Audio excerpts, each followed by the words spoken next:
ಕಾಗವಾಡ ಸಹಕಾರ ಕ್ಷೇತ್ರದಿಂದ ಡಿಸಿಸಿ ಬ್ಯಾಂಕ್ಗೆ ಶಾಸಕ ರಾಜು ಕಾಗೆ ಅವಿರೋಧ ಆಯ್ಕೆಯಾಗಿದ್ದಕ್ಕೆ ರಾಜಕಾರಣ ಮಾಡುವುದಿಲ್ಲ. ಆತ ಒಳ್ಳೆಯ ವ್ಯಕ್ತಿ, ಆದರೆ ನನಗೆ ಅವಿರೋಧ ಮಾಡಿ ಎಂದು ಯಾರಿಗೂ ಕೇಳಿಲ್ಲ ಎಂದು ಶಾಸಕ ಲಕ್ಷ್ಮಣ್ ಸವದಿ ಹೇಳಿದರು.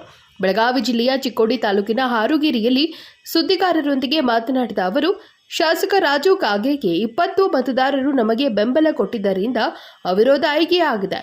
ನಾನು ಯಾರಿಗೂ ಅವಿರೋಧ ಮಾಡಲಿ ಅಂತ ಕೇಳಲಿ, ಚುನಾವಣೆ ಆಗಲಿ ಅಂತ ನಾನು ಯಾರಿಗೂ ಕೇಳಿಲ್ಲ. ಯಾರ ಮೇಲೂ ಎಷ್ಟು ಆಶೀರ್ವಾದ ಜನ ಮಾಡ್ತಾರೆ ಅಂತ ನೋಡೋಣ ಎಂದು ಜಾರಕಿಹೊಳಿ ಪ್ಯಾನೆಲ್ಗೆ ಸವಾಲ್ ಹಾಕಿದ್ರು. ಬಹುತೇಕ ನನಗನಿಸಿದ ಮಟ್ಟಿಗೆ ಅದರಲ್ಲಿ ಯಾವುದೇ ರಾಜಕೀಯ ಬೆರೆಸ್ತಕ್ಕಂಥ ಅವಶ್ಯಕತೆ ಇಲ್ಲ. ರಾಜು ಕಾಗೆ ಕ್ಷೇತ್ರದಲ್ಲಿ ಕೇವಲ 24 ಮತಗಳು. ಸುಮಾರು 30 ವರ್ಷದಿಂದ ಅಖಂಡ ತಾಲೂಕಿನ ಪ್ರತಿನಿಧಿಯಾಗಿ ನಾನು ಕಾರ್ಯ ಮಾಡ್ತಾ ಇದ್ದೀನಿ.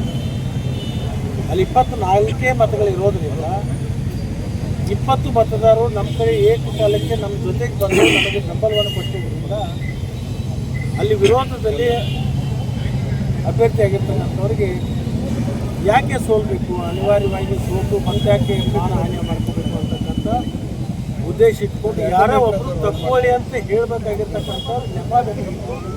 ಆ ನೆಪಕ್ಕೊಬ್ಬರು ಸಿಕ್ಕಿರೋದ್ರಿಂದ ಅವ್ರಿಗೆ ವಾಪಸ್ ತಗೊಂಡು ಹೋಗ್ತಾರೆ.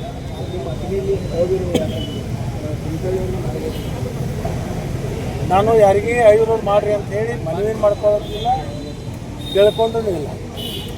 ನನಗೆ ಯಾರಿಗಾರಾದ್ರೂ ನಾನು 500 ಮಾಡಿರಿ ಅಂತ ಕೇಳ್ಕೊಂಡಿದ್ರೆ ಪ್ರಯತ್ನ ಮಾಡ್ತಿದ್ರು. ನಾನು ಚುನಾವಣೆ ಆಗಲಿ ಅಂತ ಬಿಟ್ಟಿದ್ದೆ. ಕಾರಣ ಏನಂದರೆ 35 ವರ್ಷದಿಂದ ಚುನಾವಣೆ ಆಗಿಲ್ಲ. ಒಂದು ಸಲ ರಿನ್ಯೂವಲ್ ಆಗಲಿ, ಯಾಕಂತಂದರೆ ಬರೀ ಲೈಸೆನ್ಸ್ ಹಂಗೆ ಇಟ್ಕೊಂಡು ಕೂತ್ರೆ ಆಗಲ್ಲ. ಭಾಳ ದಿವಸ ನಂತರ ಒಂದು ರಿನ್ಯೂವಲ್ ಆಗ್ತಂದ್ರೆ ಮುಂದೆ ಭಾಳ ದಿವಸದ ತನಕ ನಡೀತದೆ. ಅದಕ್ಕೆ ಚುನಾವಣೆ ಆಗಲಿ, ಯಾರಿಗೆ ಮತ ಜನ ಎಷ್ಟು ಕೊಡ್ತಾರೋ, ಯಾರ ಮ್ಯಾಗ ಎಷ್ಟು ಜನ ಆಸಕ್ತಿ ಅದರ, ಯಾರ ಮ್ಯಾಗ ಎಷ್ಟು ಜನ ಆಶೀರ್ವಾದ ಮಾಡ್ತಾರೆ ಅನ್ನೋದು ತಾಲೂಕಿಗೆ, ಜಿಲ್ಲೆಗೆ ಮತ್ತು ರಾಜ್ಯಕ್ಕೆ ಗೊತ್ತಾಗಲಿ ಅಂತೇಳಿ ನಾನು ಬಿಟ್ಟಿದ್ದೀನಿ. ಸರ್,